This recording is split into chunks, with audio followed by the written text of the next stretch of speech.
Hey guys, it's Lindsay again.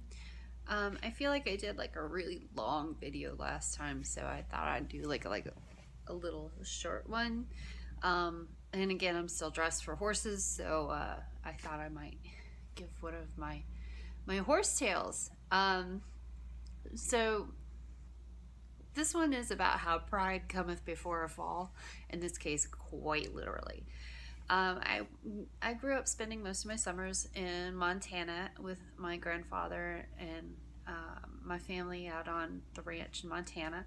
It's a 300-acre ranch. He shared it with his friend Paul Olson. Paul kind of lived on the ranch, and then my grandfather had like a house in town, and then he had a cabin on the ranch, and so we go and visit. And one of the things about this cabin, and my childhood is a little different from even people who grew up in the 70s like I did, because at the cabin, when I was growing up, there was no bathroom. There was an outhouse, a literal outhouse, okay? So, I mean, moon on the door, splinters in your butt, outhouse. And of course, my brother made me absolutely terrified of this, that if I went to use the outhouse, that a rattlesnake would bite me in the butt. So he's the source of a lot of my anxiety issues, and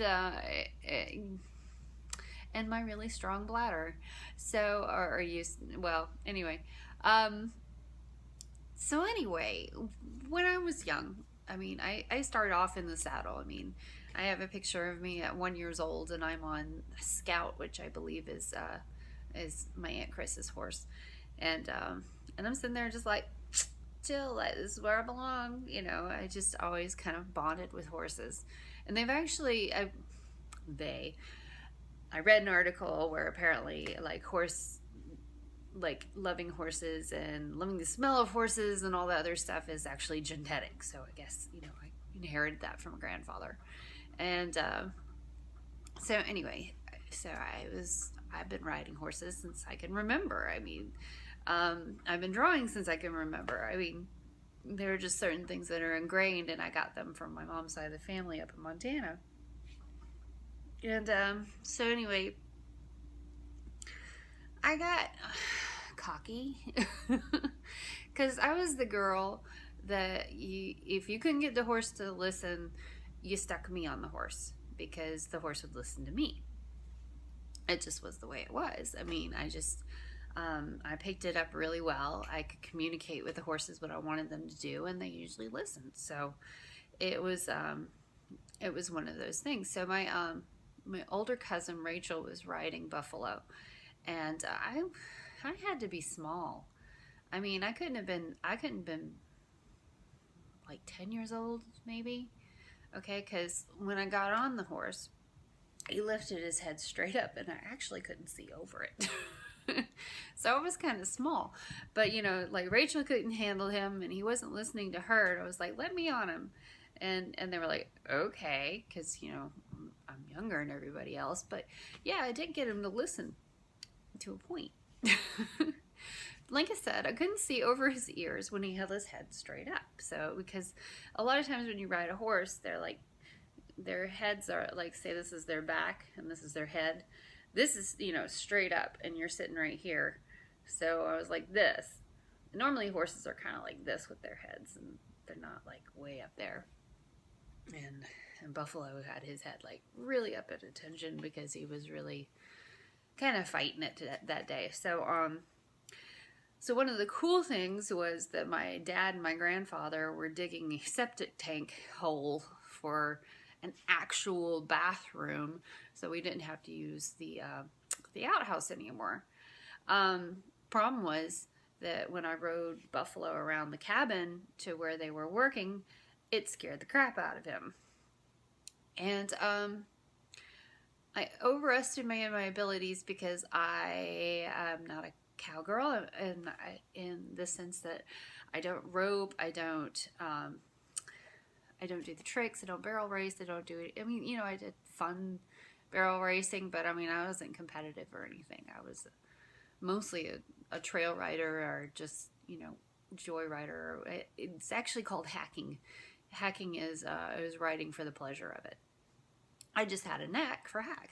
Um, so anyway, so I get Buffalo around. He sees them digging the grave, I guess. I don't know why he got so scared, but they had shovels and he freaked out.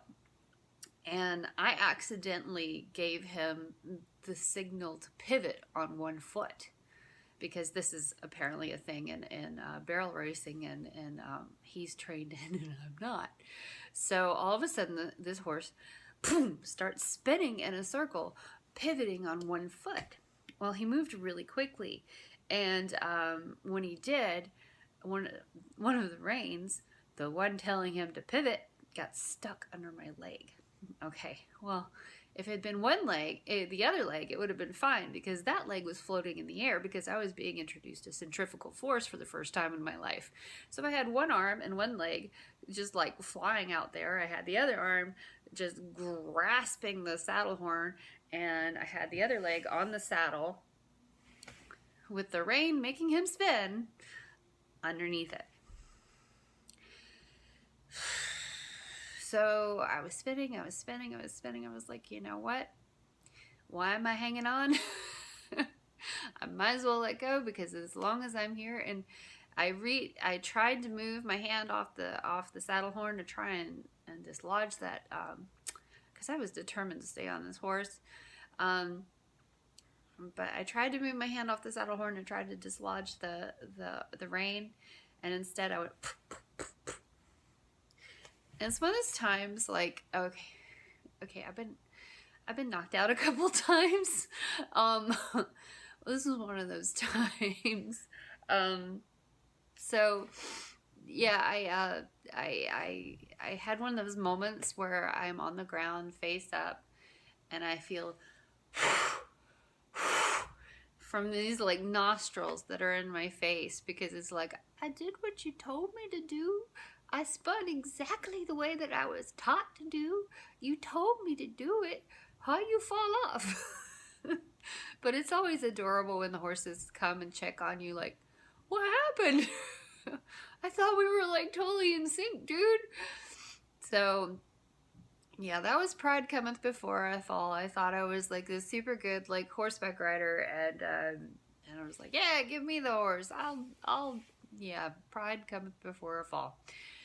And it was quite a fall. So so that was one of life's lessons learned, and well, I try to keep my pride in check, and I realized that I am not the world's greatest horseback rider, and I'm very fortunate for the horses that I do communicate with on some level, and they're great creatures, and I really love them, which is a good thing because I work with them. And if I didn't love them, I wouldn't enjoy cleaning up their poop quite so much. But horsey kisses make up for a lot of things. So anyway, I hope you enjoyed my pain again, and I hope you have a good day, and just remember to be humble, and because if you're not, gotta let you know. And anyway, have a good day. Make somebody else's day. Stay good. Bye.